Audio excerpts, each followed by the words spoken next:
Frames in HTML। जब एक web page computer की स्क्रीन पर डिस्प्ले होता है तो वो कंप्यूटर की पूरी स्क्रीन को ऑक्यूपाई कर लेता है।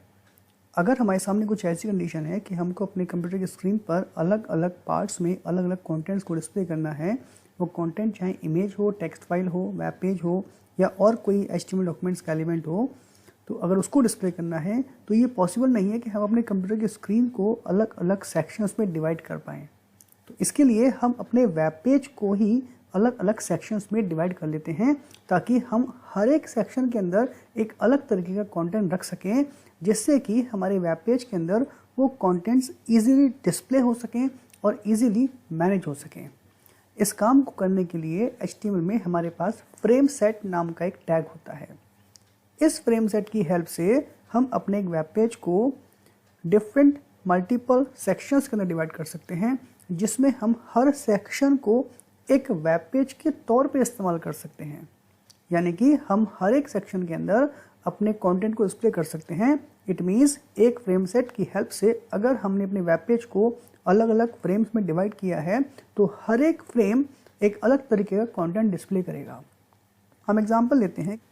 मान के चलिए ये हमारे सामने एक वेब पेज है जिसको हमको कुछ इस तरीके से इस्तेमाल करना है कि जिसके अंदर हमने 5 पोर्शन बनाए हैं। पहला सेक्शन ये कहता है कि उसका साइज़ कुछ इस तरीके का हो, जो डायमेंशन दे रखे हैं उस हिसाब से।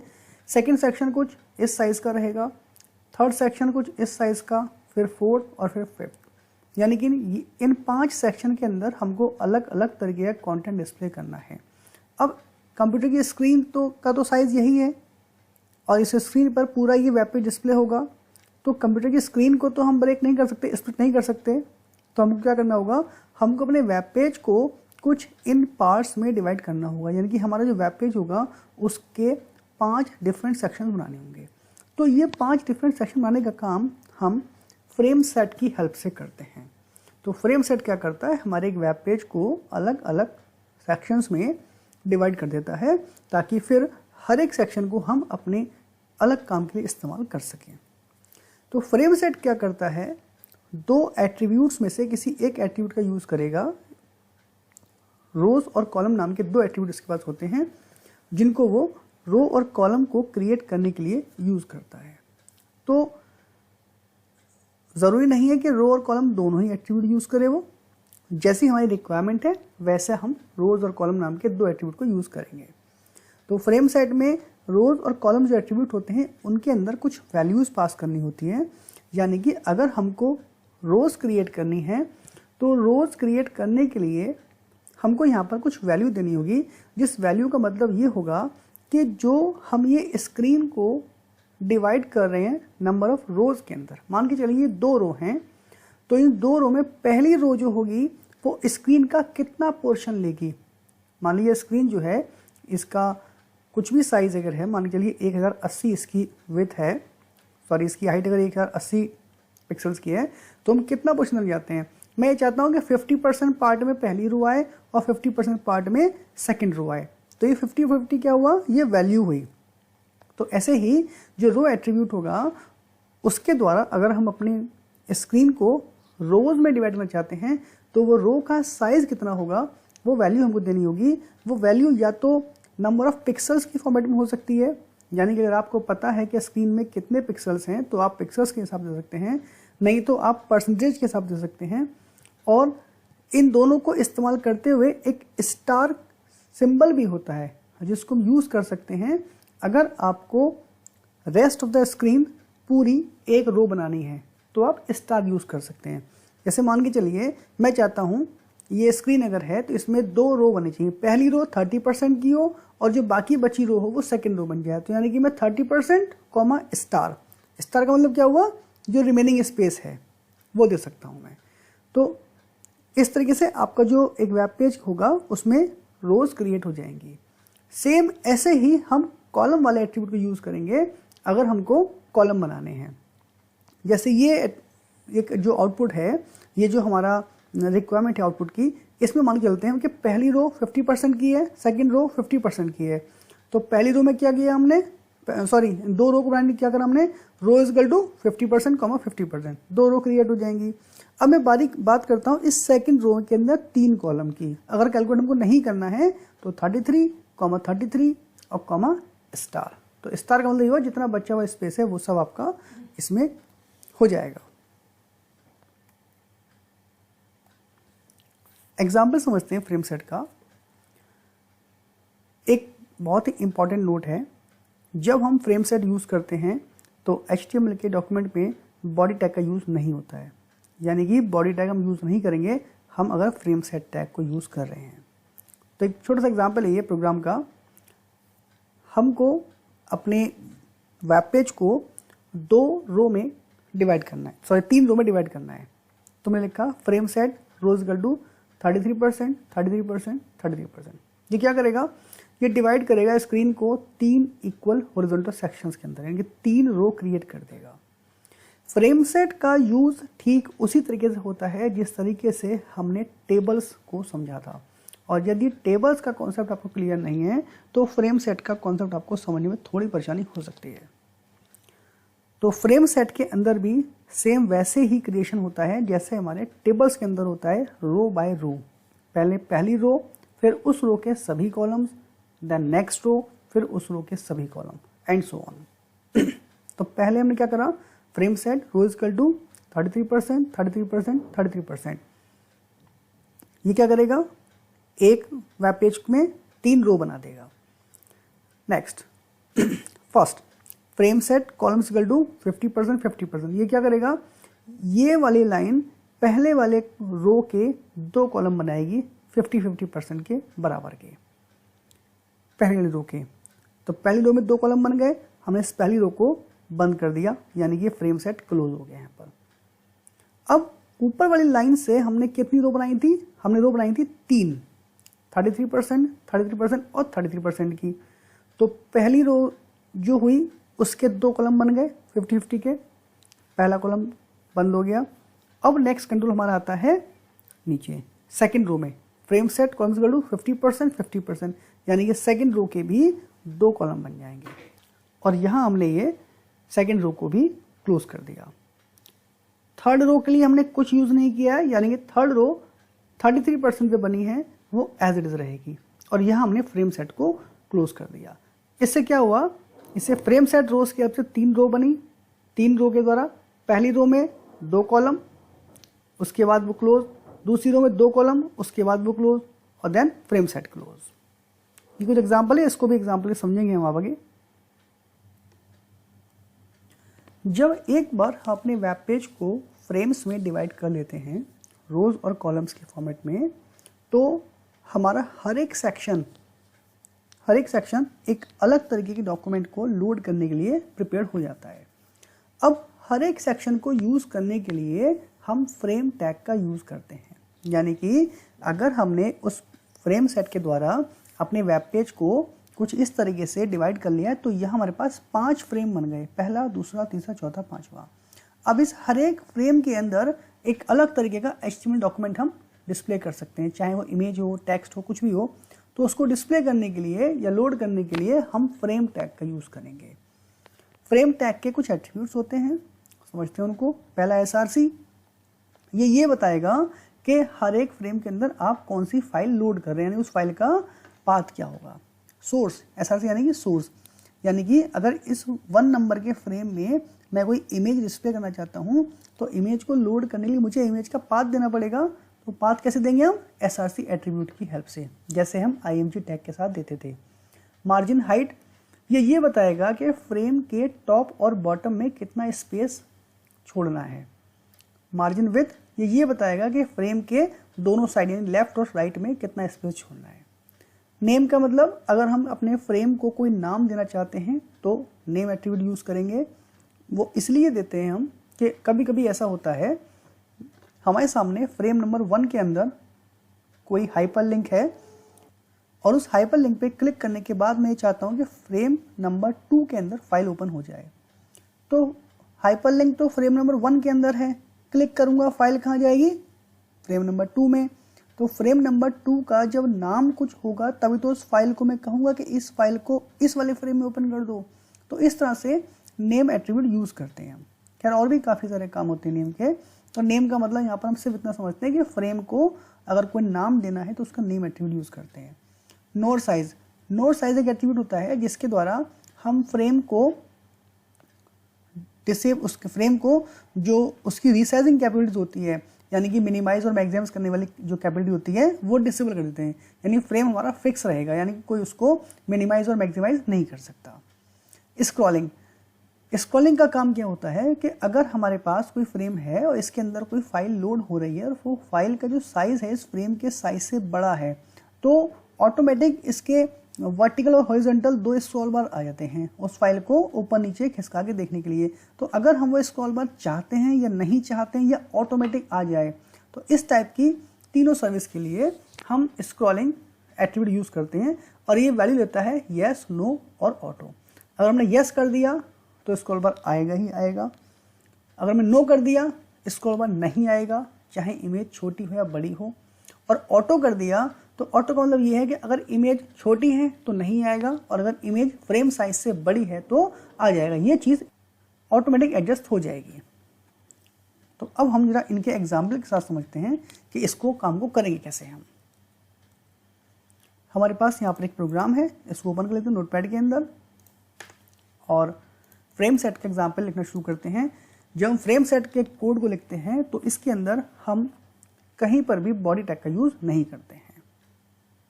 तो मैं फ्रेम सेट के एग्जाम्पल को पहले पूरा लिख लेता हूँ। तो ये हमने एक प्रोग्राम अपना जो है बना लिया है। अब इस प्रोग्राम को समझते हैं कि हमने करा क्या है।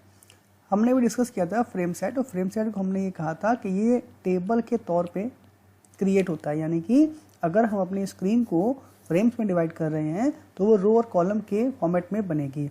तो सबसे पहले पहली रो बनेगी और उस रो के जितने नंबर ऑफ कॉलम्स हैं वो कॉलम्स बनेंगे, उसके बाद नेक्स्ट रो, फिर नेक्स्ट रो के कॉलम, यानी कि इस तरीके से हमने अपने स्क्रीन को जितने रो और कॉलम में डिवाइड करना है उस हिसाब से रो बाय रो फ्रेम्स का क्रिएशन होगा।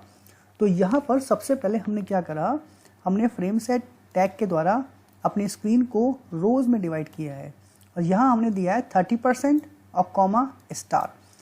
देखिए स्टार का मतलब क्या होता है, हमने दिया 30%, यानी कि पहली रो 30% की होगी, और स्टार का मतलब दूसरी रो जो होगी वो जितना स्पेस बचा है, जितने पिक्सल्स बचे हैं वो सब स्टार में आ जाएंगे। यानी कि स्टार का मतलब होता है रेस्ट ऑफ द स्पेस या रेस्ट ऑफ द साइज।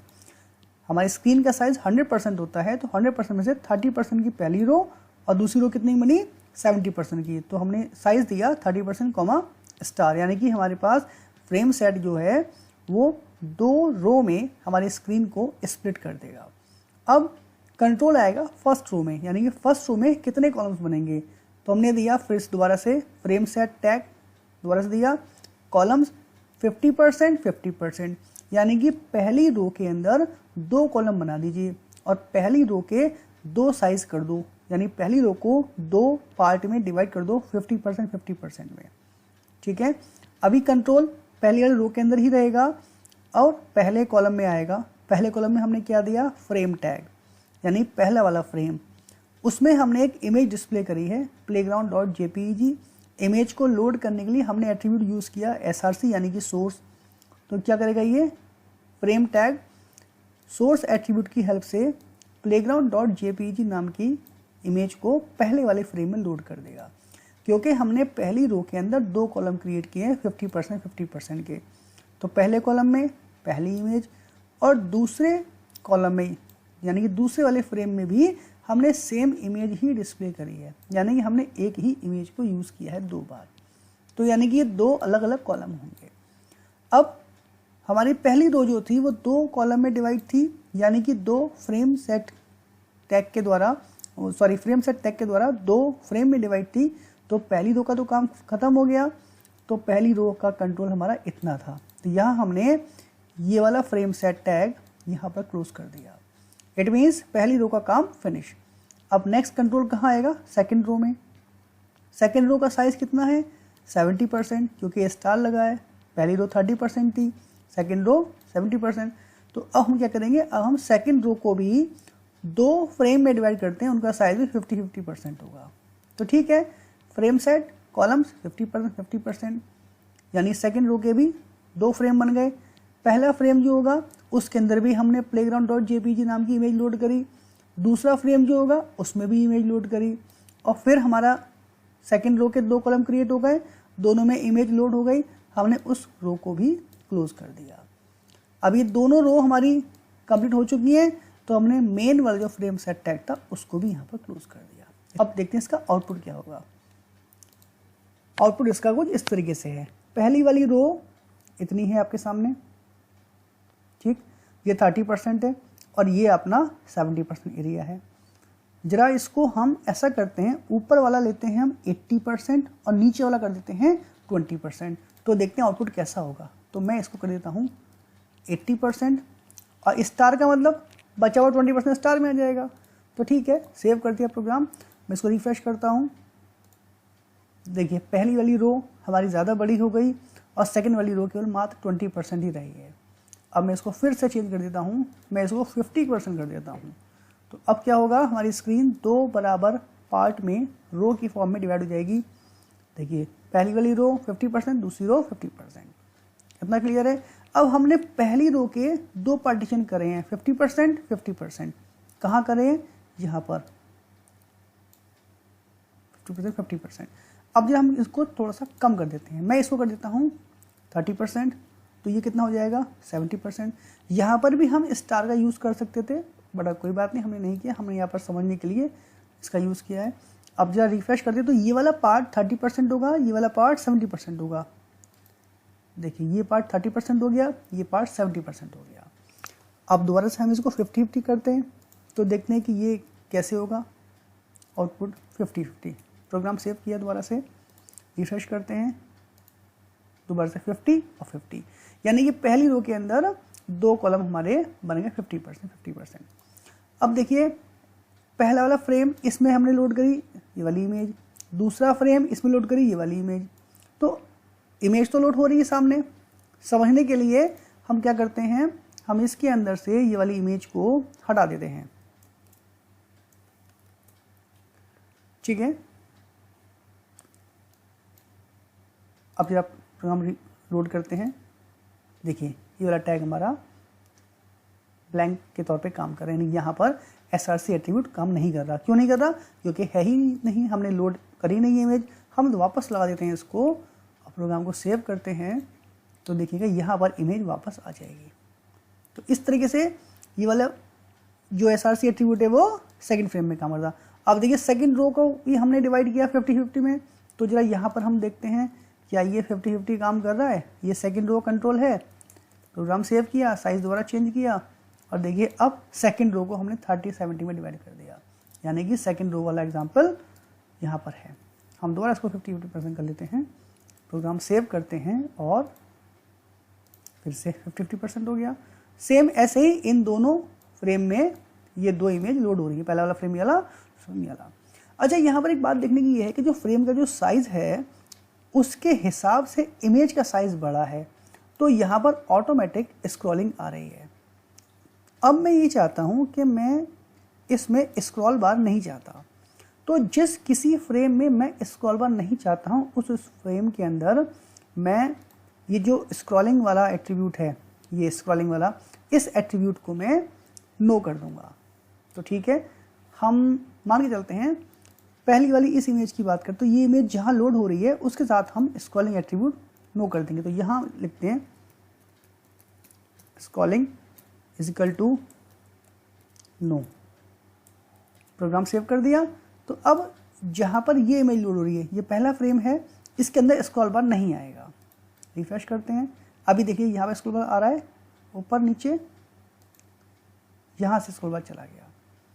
इस तरीके से आपको जिस किसी फ्रेम के अंदर फाइल के अकॉर्डिंग अगर आपको स्क्रॉल बार नहीं चाहिए तो आप स्क्रॉल बार को बंद कर सकते हैं। तो सेम ऐसे ही बाकी सारे एट्रीब्यूट भी काम करेंगे। इसके हाइट विड्थ हम अपने फ्रेम की सेट कर सकते हैं।